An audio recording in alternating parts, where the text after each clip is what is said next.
Well, look after yourself.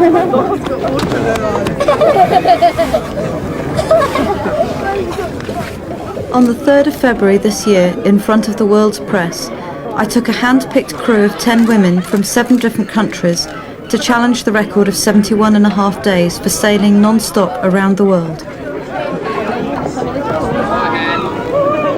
Our state-of-the-art boat had been specially fitted with BBC cameras for our epic voyage.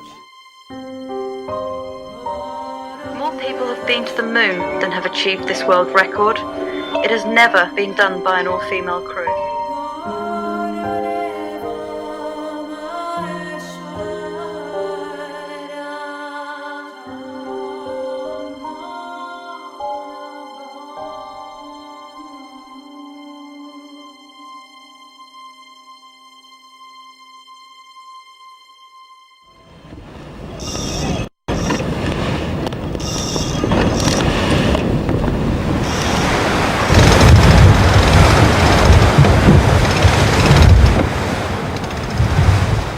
To sail around the world and do it faster than anyone else is the ultimate. There is nothing else. It's the, everything else just pales into insignificance. The lighthouse at Ushant on the northwest coast of France marks the start of our record attempt. Unlike other round-the-world races, there are no other yachts competing against us. We're sailing against the clock. It's taken me 4 years of planning to get the boat to this point, and once across the line, we would only have 71.5 days to get back.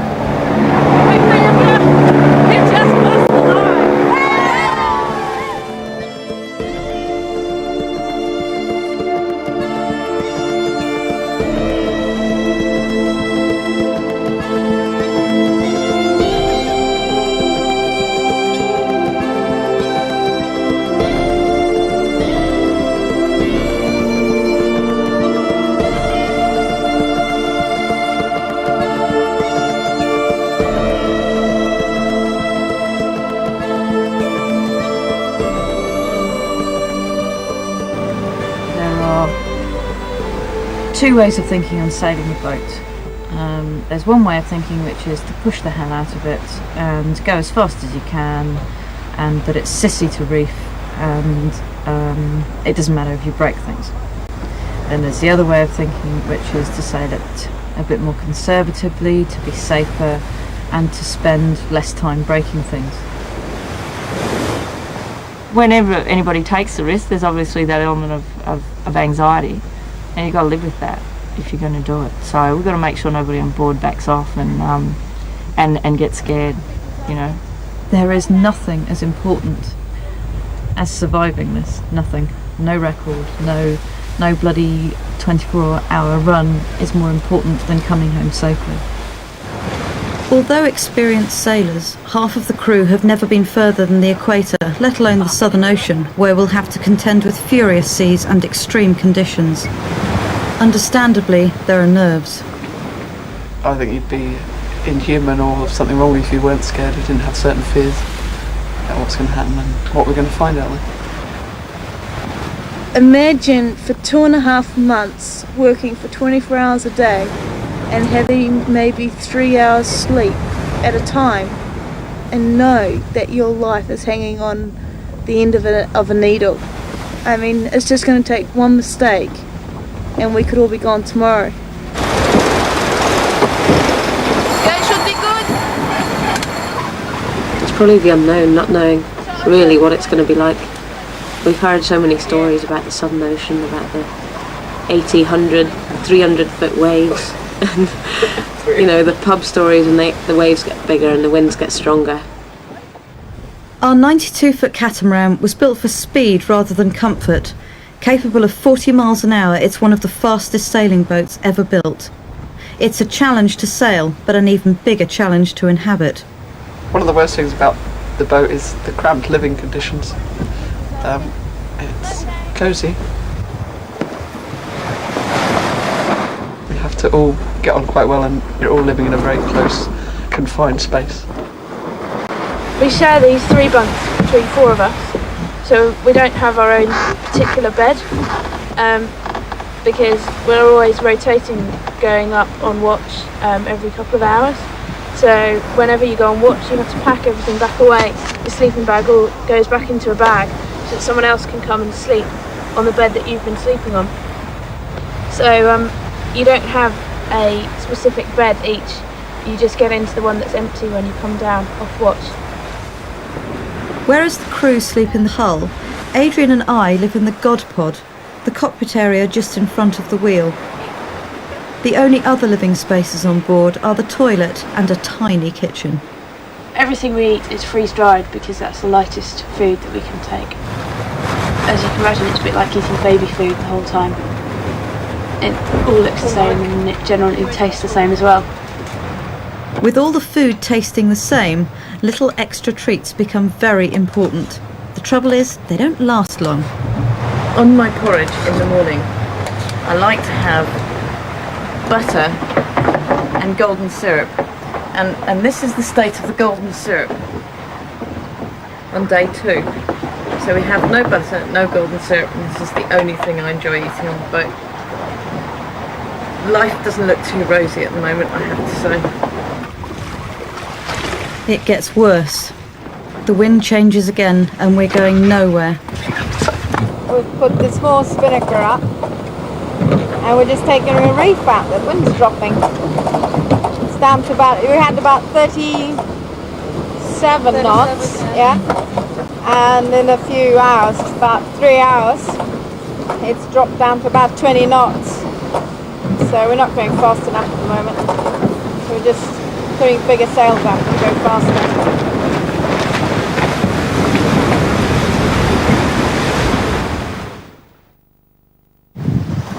You sure you want to go through with this? Yeah. It's actually not bad underneath here. The dreadlocks are setting in pretty well. So just getting rid of some of it now.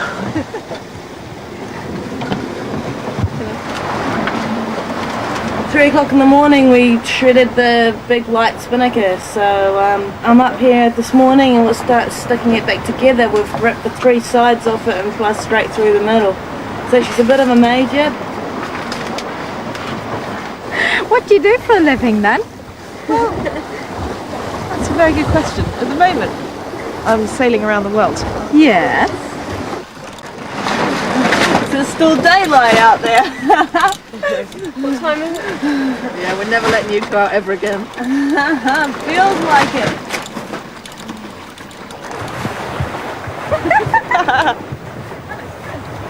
Good, that's great. No, that looks really good actually. I like that. The first 5 days has just been really, really good, I think. You know, the mood on board has been really positive, very good. Everyone seems very happy. You know, spirits are really high, and I have not been seasick. This is probably why I feel so happy. For the first time in 17 years, I have not been seasick for the first 2 days of a trip. It smells quite good. Yeah, that's about right for one person. It's hard to tell dividing it up. Oh dear. It's got to go around 11 people. It seems at this point that everybody's been a bit hungry and the portions haven't been that big. It all goes pretty quickly. You got to get in there, don't you? When there's 11 people and you're not all up at the same time, you can't really share it out, and you have to just eat it. If something's open, like a packet of biscuits is open, you have to eat them, like have a couple before, because you know next time you see the packet it'll be empty. Some of the more experienced sailors like Adrian had learnt to plan ahead.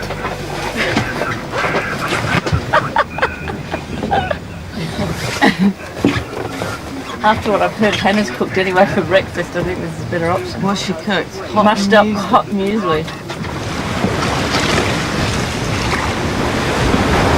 Other things that we might be quite short of is the loo paper.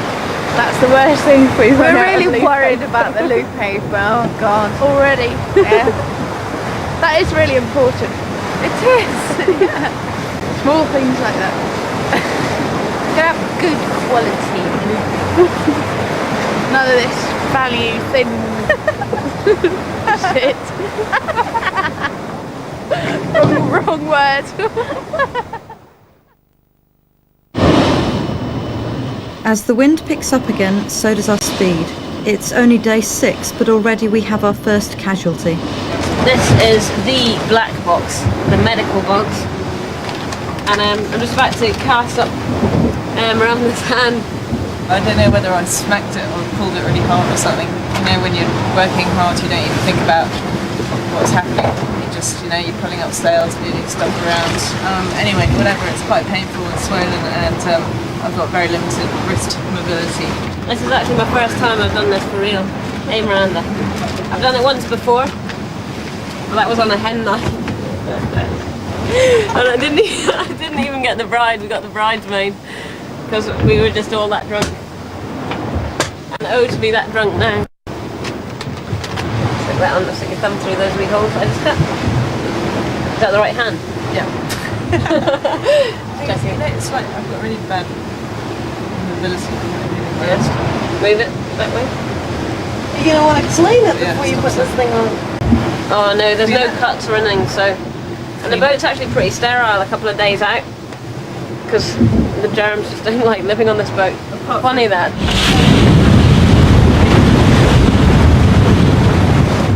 Oh god, I've not had so much fun in ages.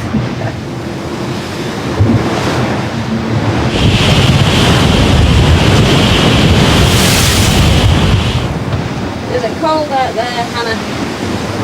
No, it's quite warm, it's just, it's wet. Wet. So all the layers get wet and then you get a bit cold. It's not really cold. And then you come down here and you get much too hot and you sweat and it's horrible. It's going to take everything off. The record we're determined to beat had been set by Olivier de Curzon and his all-male crew in 1997. After 7 days, we're neck and neck. How many miles do you reckon we've got to come across further than him? Back? Well, In the God Pod, Adrian and I used satellite communications and computerised charts to compare our progress with Olivier's. This is the Canary Islands just here. This is where we are at the moment, that black dot, and this is the Cape Verde Islands, and this is where we're going to cross. This is the equator just here, and this is where that's 30 degrees west, and that's about 20 degrees west, and we'll cross somewhere in that period. At the moment it's day 7. We're looking to get to the equator at about, say, end of day 11, day 12. So it's not a long time really to get, just over 2.5 weeks to do top to the bottom of the Atlantic.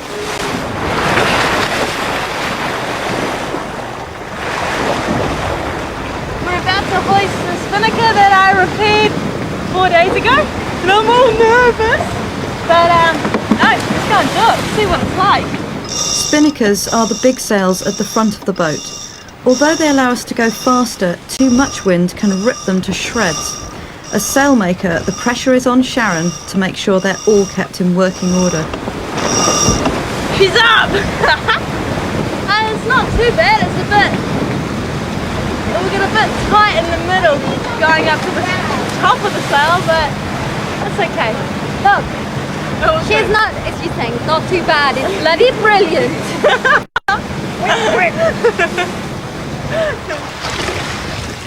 Even with our biggest sails up, we can't go fast without wind.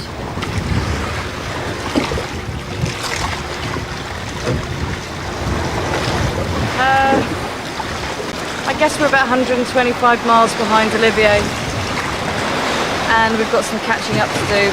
If we can cross the equator in roughly the same time that he did, then we'll feel that we're, still on course to break the record. But if we're quite a way behind, then I think it'll be very depressing. It's difficult to keep morale up, really. One thing guaranteed to boost morale is the opening of next week's food box. To keep 11 of us for 71 days, we had brought almost a ton of freeze-dried food. 2,000 energy bars, 1,500 tea bags, 12 kilos of coffee, 96 toilet rolls and 3 bottles of bleach. We make our own drinking water from the sea. just bought the boxes with the new food for week 3. We're just unpacking them into the cupboards. And also in the empty box on top of that box is a load of stuff that Mickey, Adrian, Emma and myself have been saving from the scraps, which is to pour over the poor unsuspecting people who are going to be crossing the equator for the first time tomorrow. So that's all in there fermenting nicely, and it smells pretty revolting. So that should be fun. As we approach the equator, the light winds and the warm sun encourage some of the crew to have their first real wash in 10 days. But the heat is a mixed blessing.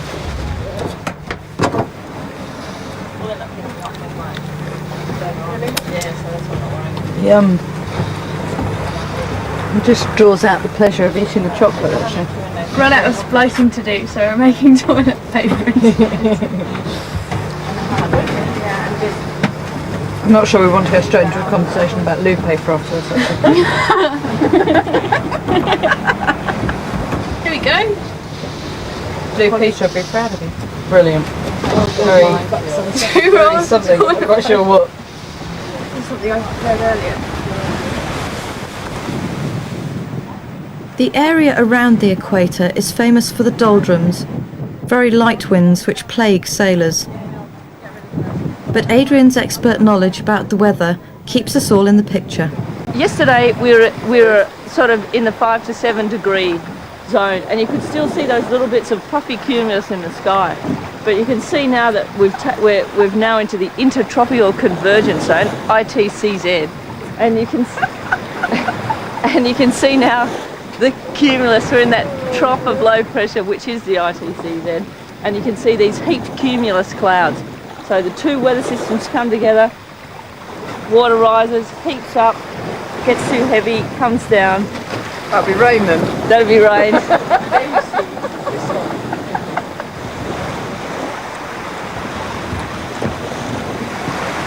Okay, counting down. Give us some numbers. Here they are, all the happy puppies. Oh, 7. Okay, you can get this bloody thing over and done with and go back to bed. 5, 4. It's dawn on day 11, and our instruments show that we are now only yards from the equator. 1. We're still north, we're still north. We're no man's and we're south. We're south. What's that? We're in the south. Back in the right part of the world. We're in the wrong part of the world now. Everything goes the wrong way round in this part of the world. Quarter King Neptune is in session. All offenders who haven't crossed the equator, come forward and receive your punishment.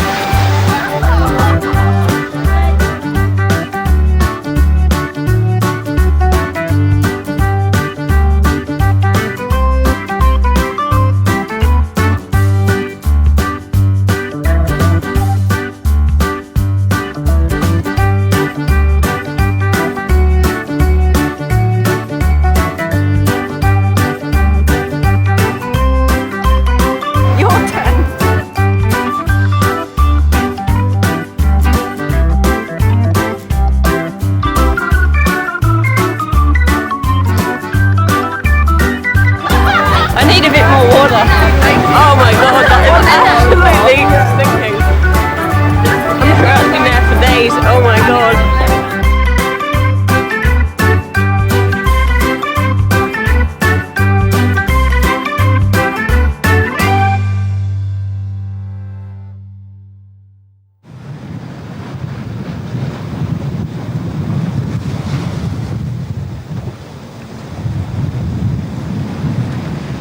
Despite light winds, we had crossed the equator 182 miles ahead of the record holder. This challenge for us seems to be divided into very definite parts, and the first bit to the equator has been almost like a race in itself, because it's been, you know, can we get to the equator before Olivier, and we did by half a day, so that's fantastic. We're really pleased about that. Today's is also a great day for us. it's not only we crossed the equator, but it's Valentine's Day, and this morning at 6 a.m. I got a lovely little message, and I'm not going to say who from, because otherwise I get myself into trouble. But that was very nice to get a very sweet message, and I was able to return one back to him, so that was nice. So it's, you know, Valentine's card. It's on the wall. So after 12 days of sailing together, we are still alive, everyone. So this is a good point, I think, because there were a few questions before we start about the fact how we are going to live together. So I can tell you that everything is fine. I think we manage quite well. Getting on with 11 people, I mean, it's always hard. I mean, you're with them 24 hours a day. This is the longest time I've ever been at sea, and that's quite testing. You're in a small place, you do get bored, especially when there's not much wind and the boat's not going very fast and you feel like you're getting nowhere. But I tell you what, right now I could do with a bit of a shower. Hopefully one of these rain squalls will give us some rain and I can have a bit of a rinse off, because I desperately need one. Getting a bit smelly. Although we had reached the equator in record time, our progress was soon to be halted. Would that be enough? That'll be enough, won't it? Oh, about enough. Okay, she's going over. Overnight, we'd collided with an unsuspecting shark, cracking our rudder.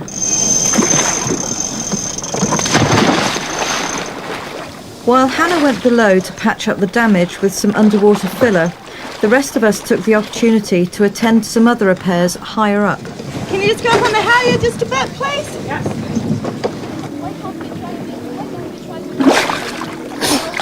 It appeared that in the skirmish, the shark had paid the ultimate price. You gonna have another go at it? Yeah, I've got no faith at all in this sticking. No. Oh well, you never know. It might work. Should work. It's underwater with hot shoot.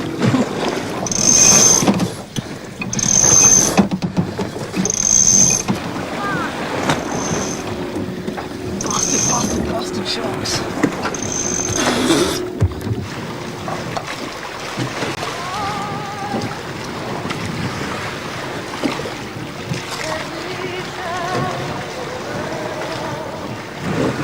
We're a bit homesick, actually. I was sitting there reading yet another weather report from Bob Rice's weather window. Unfortunately, not quite concentrating, thinking more about having a beer in one hand and a pool cue in the other, actually, back at my favourite pool hall in Sydney. Then I happened to express this feeling to Michaela, who also then said, Yeah, I have to admit I'm a bit bored too. Well, we're giving up yachting in, what was it, 57 days? 57 days. Yeah, that's our career's over. Yep. Oh, this sort of shit anyway. Sharon! This sort of offshore malarkey. This part where you can't go home and have a nice shower and a beer and clean and beer and boys and stuff like that. It's a bit boys. It's all coming out now. Any boys in particular? any particular nationalities? Hemisphere even, we could narrow it down. No, I'm not picky. I'm not picky. As suddenly as it had died off, the wind picks up again, driving us south towards Cape Town. From now on, every second will count. We have 47 days to get from the equator back to the equator, which then gives us 11 days to get from the equator to England to beat the record. And if you break it down into bite-sized chunks like that, it doesn't seem that impossible, as long as we can keep our days runs up as we get to Cape Town. With a good wind behind us, everyone on deck pushes themselves to the limit to gain every extra knot of speed. If we relax even for a moment, Adrian's always there to remind us. If the boat's going slowly, you know, I always get a bit anxious and start to, talk to the people on deck and get a little bit annoyed, and, we get annoyed with them, and, just to sort of keep this this sense of urgency about it all. It's quite difficult to motivate yourself at it because there's no one else around. It's just us and the boat and the time. So to do everything quick and to steer fast all the time, it's you really have to remind yourself, which Adrian is quite good at. She always keeps reminding us that, look, it's, you know, every half knot makes a big difference, every minute. In that way I can be a little bit of a taskmaster, and, you know, because there's no love lost really between myself and them. It's not like I've got to remain harmonious within a watch, you know. If they all hate me, well, that's just bad luck, I guess. Less than a year ago, we were a bunch of girls that had never sailed a 92-foot catamaran. We were all going to kill ourselves. And a year later, we sailed this boat just as well as any man would, if not better. I believe so much that we can break the record, whereas when we started, I maybe wasn't as convinced. And now I'm so positive that we can do it.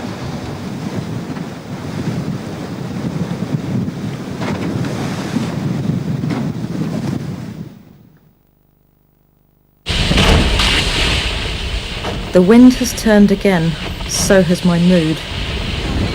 We're day 14.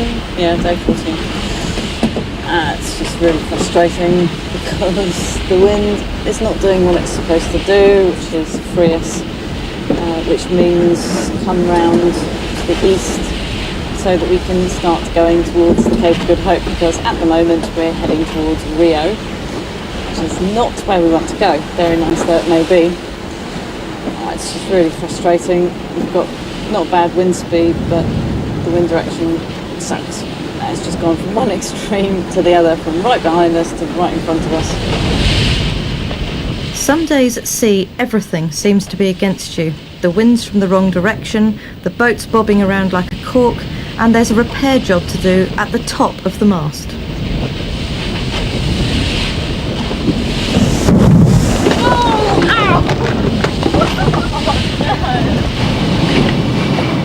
Things don't look much better from 102 feet above. It's Stroke Tuesday and we're making pancakes.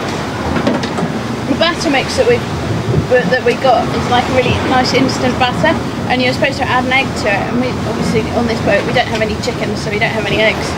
And the only sort of thing vaguely in the form of egg that we've got is some cheese omelette mix. So they're slightly cheesy pancakes. Have you seen this? Whoa! Flame the wave, that was a wave. We're now heading towards the Southern Ocean, notorious for its unforgiving mountainous seas. It's time to start packing emergency bags, which might help save our lives should we capsize. Basically, if the, not to put too fine a point on it, but if the boat goes over, then we will be 12 feet underwater in the God Pod, and the hulls will float above the water, supposedly, so we're told.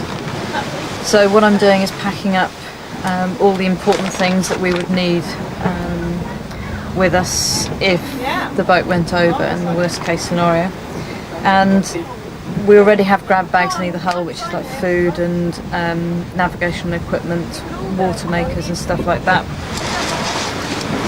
The biggest killer at sea in those conditions will be hypothermia, so we will be very cold and very wet. Everything in this God Pod will be underwater, so we have got our abandonment suits in the starboard hull. Not a very nice thing to think about, but I guess we're a superstitious lot, and we think if you plan for every occasion and don't leave anything out, then it won't happen. If you don't do one single little thing in preparation, then it will happen. While I'm looking ahead, trying to cover every eventuality, poor Sharon can't see further than her sewing basket. 21. And we've blown out the big second spinnaker. So we are now repairing exactly the same repair job as what we did to the first old spinnaker. Originally they didn't want to take a sewing machine on board, but thankfully, I mean, it is pretty heavy. I mean, it's a 15 kg worth of equipment that maybe we didn't use, but so far it's been used 20 hours per week. Over the next 6 days, the wind drives us south, but we've drifted a day and a half behind the record. It's day 28 and it's, as you can see, a little bit rough.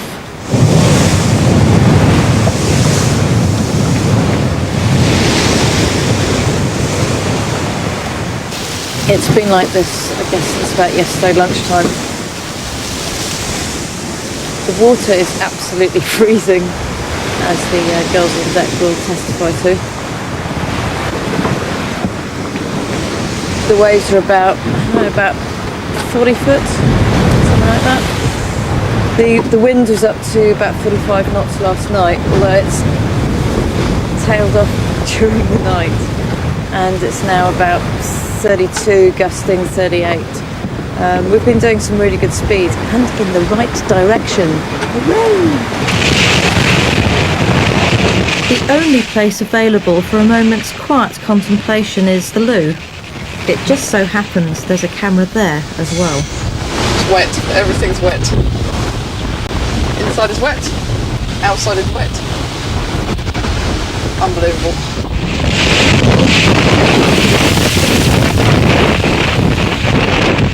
On deck, everyone's been wearing full face masks because the spray is just like bullets hitting your skin, and there's water washing over the boat the whole time. Absolutely no communication with anyone, you can't talk to anyone, you can't hear anything. As a navigator, it's very important that I keep dry. That's why I tell them anyway. But it is because I've got to sit down there and make sure that I make proper decisions and because it's very important down here. We're in a very tricky area. There's a lot of menacing low pressure systems that can really nail us if we're not careful.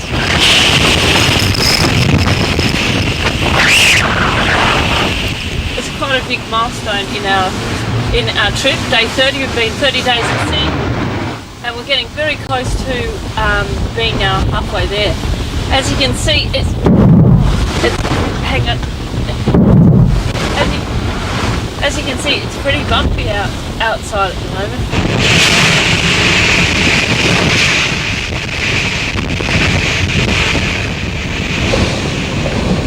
The crew are very, very tired. Tracy's starting to take people's watches so they can have a period of 10 to 12 hours off and just dry all their gear and clothes.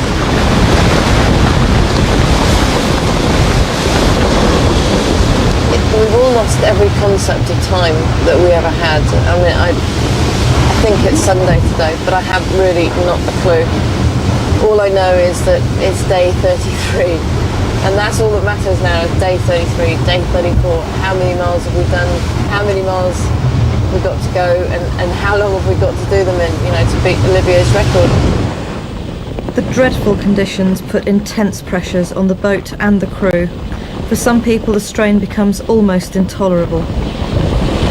I mean, you just cannot push people that far. We'll end up with 11 absolutely exhausted people, and you can't break any records or push a boat hard when you do that. I mean, I came out here last night, I'd cooked dinner, I'd rung up the God pod and said, could we just cool it a little bit because it was impossible. And I was told, no, I'll cook if you guys can't, if you can't handle it. Well, the obvious answer to that is that dinner won't get cooked because it was impossible down here.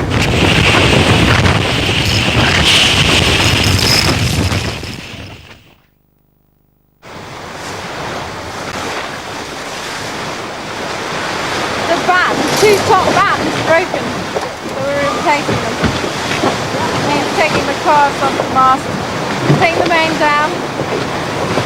Basically paint. It's funny, it's like after how rough it's been and how awful the sea's been, you look at it today and it looks like it's just sort of saying, oh, I was just playing with you, that's what I can be like, but this is me, I'm being good, nice and flat, and you forget really quickly how horrifying it really was. Little did we realise that the sea had far from finished playing with us.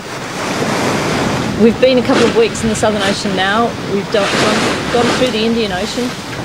At times it was pretty difficult and rough, and I know a lot of the crew were tired and the equipment was broken, but we've made it through that now, and I think we've broken the back of the Southern Ocean. We're now going into the Pacific part, and that should be the last final trip before we get to Cape Horn and turn left into the Atlantic. I know we're behind a couple of days, but we're very much aware that the record is still within our grasp. We've done all the hard work, and we're now in a very nice weather pattern that should hopefully catch us up some time. Happy birthday, dear Hannah. Happy birthday to you. Hooray! Hooray! Hooray! Oh, that wasn't you blowing, that was a 32 gust that came through. That gust, yeah.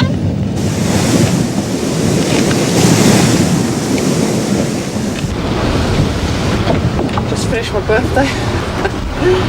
Weather's got rough again, and it's extremely hard work, extremely tiring. And I can guarantee this is not a way that I will be spending my birthday again. Never, ever, ever.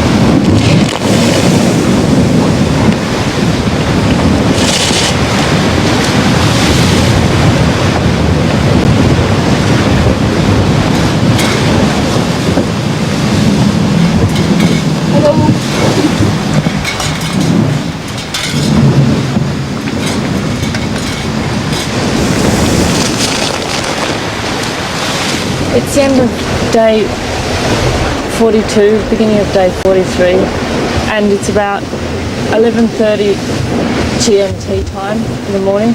It's been probably one of the roughest days of the trip. It was, I think everyone was pretty a little bit worried about it today. You know, the breeze gusting over 60, the boat really hairy, a couple of bad nosedives.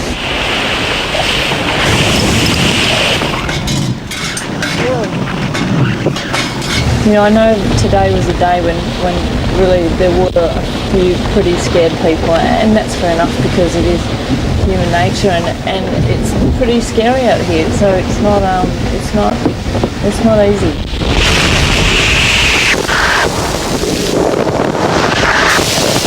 We've been on the edge now for many days. The boat's been pounding. The wear and tear is becoming obvious on the equipment, a little bit of delamination in the dog pod. Just little things like that start to make people a bit edgy and a little bit frightened. And I think that there'll be a huge relief when we go around Cape Horn in the Atlantic. If I ever tell anyone that I'm going to be doing this again, will they please shoot me?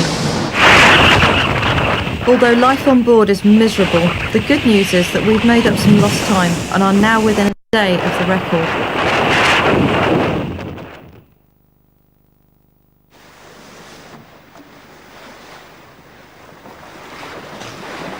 I'd just taken over the wheel when the mast came down. So it was pitch black. We just went down this wave and I couldn't get the boat off it. I did everything I could to get it off, and we parked up at the bottom of the wave because there was no back to it, and the boat, what we call nosedived, and basically we crashed and burned really. I was in my bunk and Adrian was in her bunk, and we'd just come down a huge wave. Thought everything was okay. Everyone picked themselves up off the cockpit floor, and then a few minutes later we had a bang. Nikki rushed down and she said the rig's going, and we just heard it come down. Okay, now there's cables here. I just really can't believe this has happened because it just wasn't meant to. We've all been to the finish so many times in our minds, and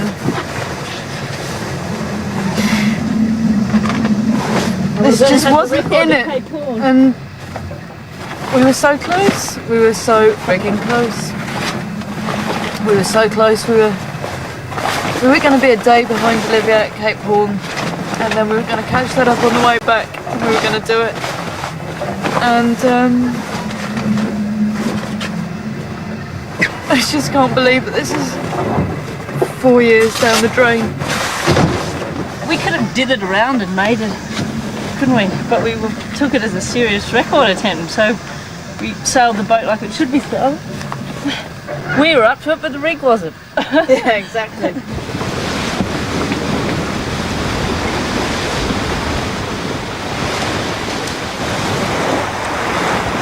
It just fell off.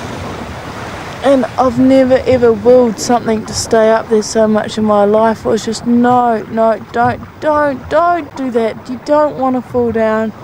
And it was falling, and then it broke again. I was no, come on, you don't want to do that. And then it broke off at the mast base as well. And it was just, oh my god. 11 people's dreams came down with that rig. Ready? As I keep trying to say to it is not her fault. It is no one's fault. It is ultimately my responsibility because it's my boat, and I am responsible for the boat and the crew. So in no way should Sharon feel any guilt. I think I'd have to do this much boat bodging on a boat like this. Used all my best boat bodging skills. Well, I don't think I can bodge this one. We send out a mayday call, but as the replies come in, it looks like the nearest help is several days away. Assistance in New Zealand, he wants to know our current position and how we're doing. We have no engines, we are completely helpless now. And we're going to need a lot of help getting into whichever port we get into. A container ship could pick us up and put us on the deck. Okay. I mean, if they could do that.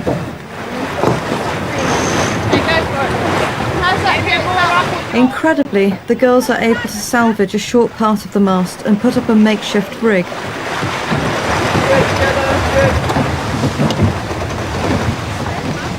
But we're still 2,000 miles from the nearest land. Ed, our project manager back in England, tells us to head for Puerto Montt in Chile, but that's at least another 10 days away. Ed's just sent us a poem by one of my favourite writers, Robert Service, and I can't believe how maybe Ed's got more feminine qualities in him than we had first realised. It's the quitter. When you're lost in the wild and you're scared as a child and death looks you bang in the eye, and you're sore as a boil, it's according to Hoyle to cock your revolver and die. But the code of a man says fight all you can, and self-dissolution is barred. It's hunger and woe, oh it's easy to blow, it's the hell serve for breakfast that's hard. It's the plugging away that will win you the day, so don't be a piker old pard. Just draw on your grit, it's so easy to quit, it's the keeping your chin up that's hard. And though you come out of each gruelling bout all broken and beaten and scarred, just to have one more try, it's dead easy to die, it's the keeping on living that's hard. Isn't that brilliant?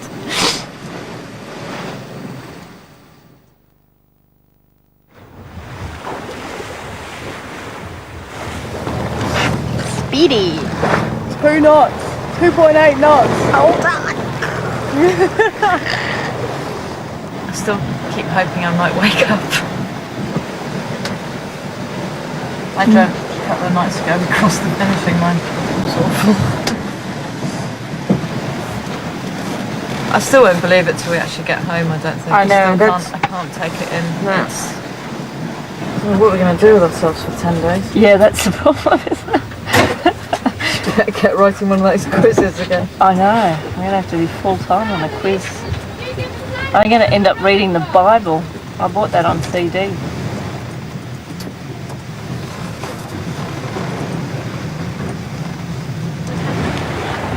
Looking forward to getting out of this heavy boots and just have bare feet, and I'll hopefully be warm where we get to, and you can walk on a nice cut lawn and green grass. Maybe an ice cream as well. Ice cream would be nice, huh?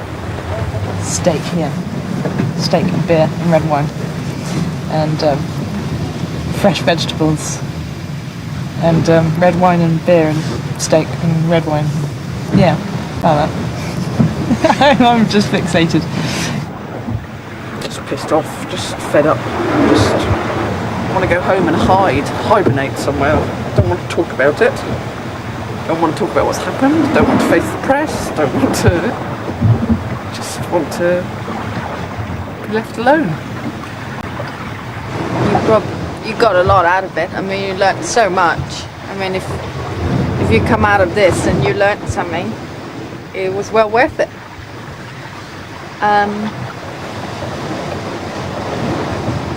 I didn't expect the mast to fall down, that's for sure. Otherwise I wouldn't have come. We are 1,098 miles away from our waypoint, which we've been told is half an hour away from the pub. So, Adrian better be right, otherwise she's going to have 10 people on her back demanding beers and it's going to be her round first. In the event, the first round was to come to us courtesy of our own Royal Air Force. Isn't it amazing? That's such an amazing plane. Stay up! Flick down, down! Flick it down! What? Get your back end up, Leia. Spin the wheel that way. Pull over, good. One way off. Now we can get the parachute line.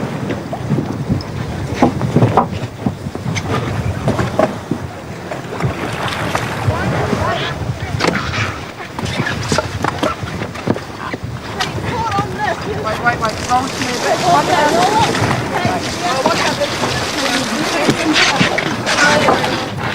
Royal Guard, reaches yachts, other beers don't. Cheers. Everyone got one?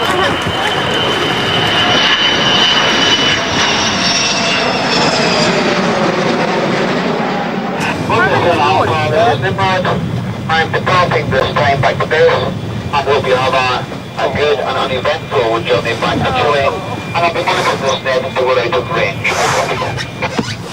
Nimrod, this is Royal Sun Alliance. Thank you very, very much from all of us down here, and if any of you are still there when we get in, then we'll maybe have a couple of beers together.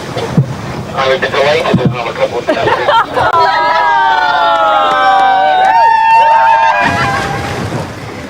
It seems they'd thought of everything. Trivial Pursuits! Perfect! Hey! Okay, magazine. Hey! Excellent. Gossip! Information, news! Alipen. This is Royal and Sun Alliance. Do you copy over? Who was billed as the star of the Partridge Family's first 3 hit records? On the computer, I'm trying to find. Helena wants to know who was the star in Children of a Lesser God, you see, an accidental tourist. So I'm madly trying to find that for Helena. But what I'm really supposed to be doing is calling up the towing vessel, which is RAM Alipen, who are at the moment on their way down the fjord from Puerto Montt out into the open sea to rendezvous with us to pick us up.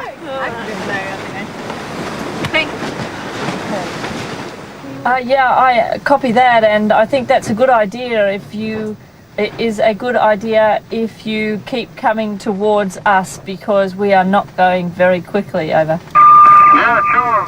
We are going to be towed. It means that we will be something like 48 hours from the dock, and that means that we are all looking forward to that, to tie the boat on the dock and jump everywhere on the land. Still trim, tall and beautiful. 2 months at sea. Lost my beer belly though. Even trimmer. Lost my beer belly. A bit disappointed about my beer belly being gone, because I've invested a lot of money and time in that. Ready.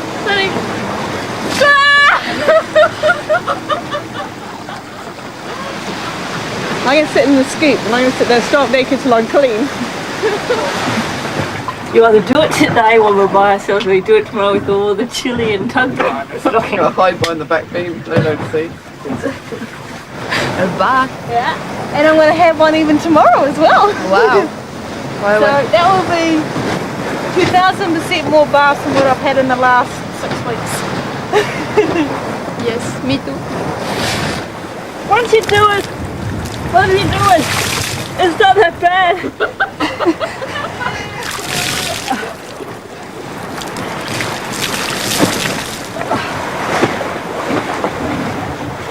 Strange to think we've been 55 days without seeing another face or any sight of land, or even actually another ship, really, in most of that time. And now we're confronted with a tug that's been motoring out from Quartermont for the last 2 days to meet us, and they're about 3 miles away now.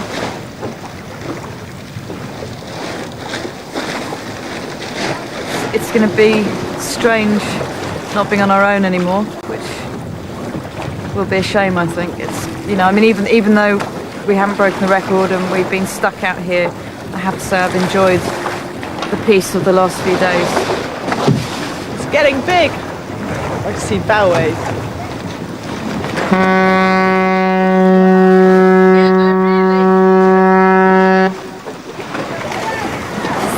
Really good day for me. Because we're going to be going fast in the right direction. We don't give a shit what the wind's doing.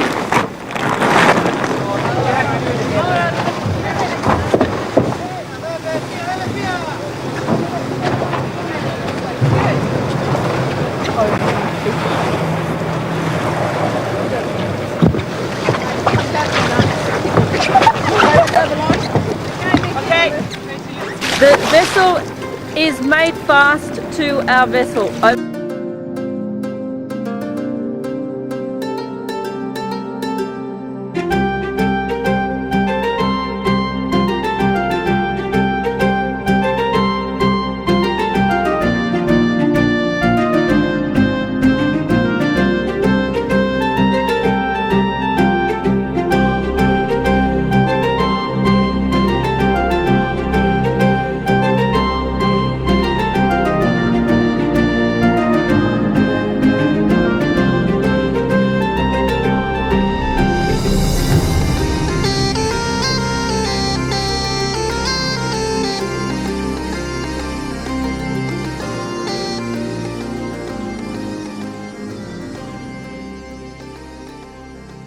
Although when it first happened, I was, you know, sort of like, right, that's it. I don't care anymore. I don't want this bloody record. I've had enough. I want to go home with my tail between my legs, crawl away and die somewhere. Just pull the covers over my head and forget about it. Now I feel really, really strongly that I've got to do this again, and it's got to be done, and I've got to do it.